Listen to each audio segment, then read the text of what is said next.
This is Jarrod Horak, and in this video, I'm going to analyze the Lukas Classic at Churchill Downs on Saturday, September 27th, and it goes as the 10th race, the Grade 2 $500,000 Lukas Classic, 3-year-olds and up, a mile and an eighth on the main track. Scheduled post time is 5:29 p.m. Eastern Time.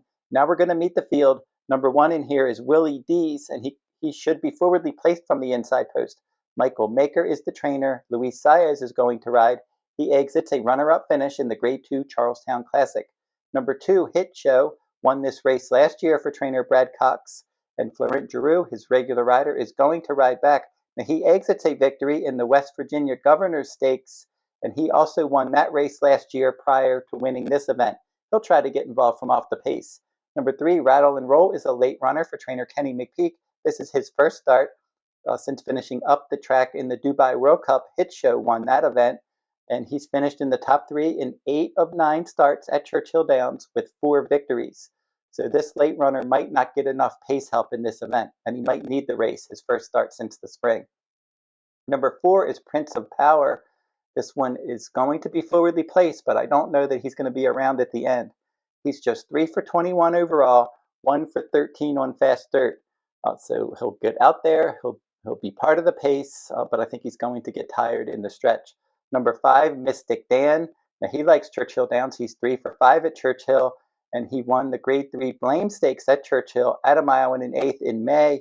And then he was 4th in the Stephen Foster, that Grade 1 at Churchill. And then last time, the Grade 1 Arlington Million, he finished 4th. So now he's back on the main track and his favorite main track.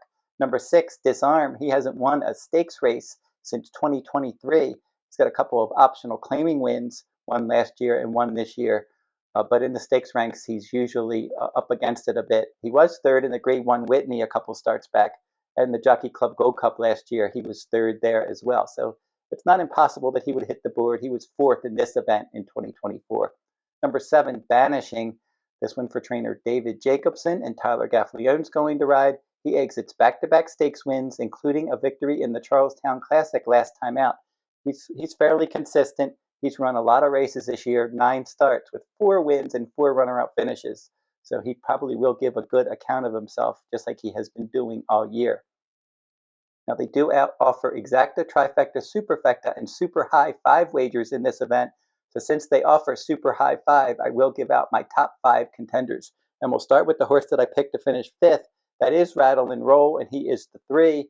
And I just don't think this race sets up for him, but I am aware that he definitely likes this track. As I said, 9 starts with 8 top 3 finishes at Churchill. And he's a 4-time winner at this distance. He's won 10 races overall in his career. Now, he's one that won the Grade 2 Clark last fall after finishing 3rd in the Lukas Classic. And then they took him to Saudi Arabia, and he won a stakes race there, a Grade 3. And then in the Saudi Cup, he finished 5th. And then in the Dubai World Cup, he finished 8th. So for Rattle and Roll, look for him in the late going, but the race doesn't seem to have a lot of pace.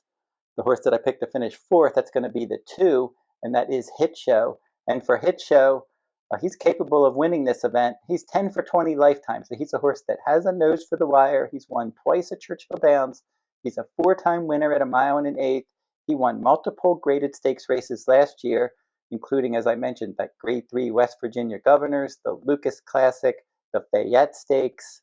So he had a good year. And then he started this year with a win in the Grade 3 Louisiana. Then he was a well-beaten 3rd in the Santa Anita Handicap. And then he upset the field in the Dubai World Cup. That was a big victory there. And then in the Stephen Foster, he was 5th when he came back to the States. And then the West Virginia Governors, he bounced back with a victory last time out. So he does go off Lasix in here, but he's run well without Lasix numerous times. The big question is going to be the lack of pace. He's at least has more tactical speed than Rattle and Roll, so he can at least keep the leaders in his sight with his positional speed.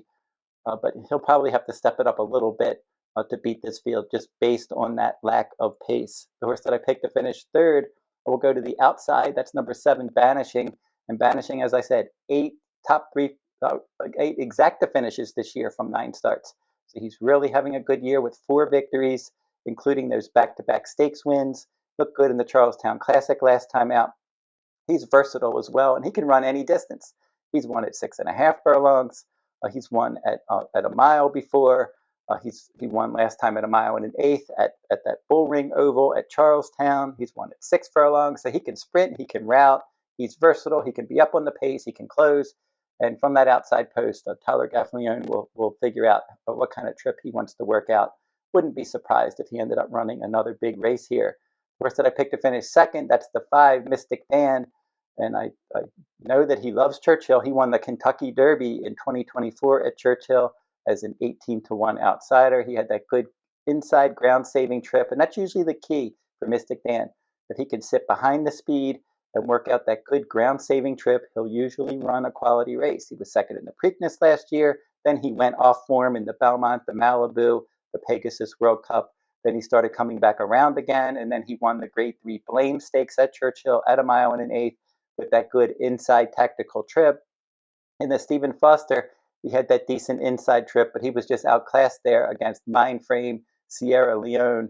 First mission was third, and he just missed third by a neck, so that wasn't a bad effort. Then they tried him on turf in that Grade 1 Arlington Million last time. He wasn't disgraced. He was fourth in a 7-horse field. Now he's back on the main track, back at Churchill Downs, his favorite oval. He's been training here. He's been stabled here since May. So for Mystik Dan, I expect him to run a quality race, and I'm looking for Brian Hernandez Jr., his regular rider, to try to figure out a way to get him towards the inside, tracking the pace, not too far off the pace. His good tactical speed should allow him to work out a good trip. And my top choice will be the 1, Willy D's. I like that he's very sharp right now, and he owns early pressing versatility.